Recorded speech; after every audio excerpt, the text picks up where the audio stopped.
실제 이 현대 문화의 기반이 되는 역사의 정통은 과연 어디로 넘어왔느냐.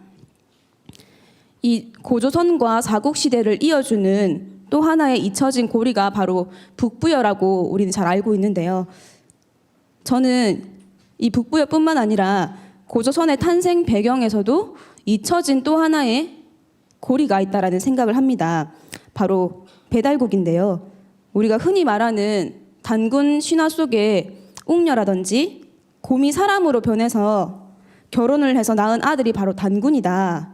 그렇다면 이 신화 속에서 나오는 웅녀가 결혼을 한 사람은 누구냐? 현장에서 물어보면은 대부분의 사람들이 이상하게 모를 것 같지만 80%가 넘는 아이들이 다 알고 있더라고요. 바로 환웅이다라는 얘기를 합니다. 그렇다면 환웅은 누구냐라고 물으면 가장 최악의 답변은 뭐냐면 곰이다라는 얘기를 하는 사람도 있었어요. 웅자가 들어가니까 단순하게 곰이라고 생각을 하는 거예요. 그래서 아니 웅녀가 그렇게 열심히 동굴에서 수행을 해서 사람이 됐는데 또다시 곰이랑 결혼을 하고 싶겠냐라는 얘기를 해줘요. 그러면 이렇게 우리가 곰도 알고 있고 뭐 곰이 실제로 짐승이 아니라 웅족과 호족을 말하는 부족이었다라는 것을 아는 아이도 있지만 이런 역사의 단편적인 사실들만 익히 알고 있을 뿐이고 이것들이 다 연결이 안 되는 거예요. 그래서 단순히 잘 아는 아이들은 환웅을 이 신의 아들이다 혹은 하늘에서 내려온 신이다라는 정도만 알고 있습니다.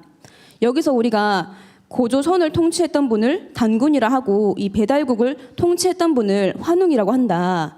2096년이라는 기간 동안 존속이 됐는데 고조선이 이 2096년을 한 사람이 다스렸으면 그것은 신화가 될 수밖에 없다. 하지만 이 47대의 단군께서 이 고조선을 통치해왔고 18분의 환웅께서 이 배달국을 다스려 왔다라는 것을 얘기를 해주면 이 역사의 연결고리들을 짚어주면 그제서야 하는 얘기들이 나오게 됩니다. 그래서 우리는 우리의 첫 국가인 이 배달국을 너무나 모르고 있다. 그렇다면 이 배달국을 아는 것이 왜 중요하냐? 이 배달국이 인류 역사 문화의 종통을 계승을 했고 인류 원형 문화의 발전사와 실체를 모두 담고 있기 때문입니다. 자, 최초의 나라 환국에서부터 배달국이 탄생하게 된 배경을 보면요.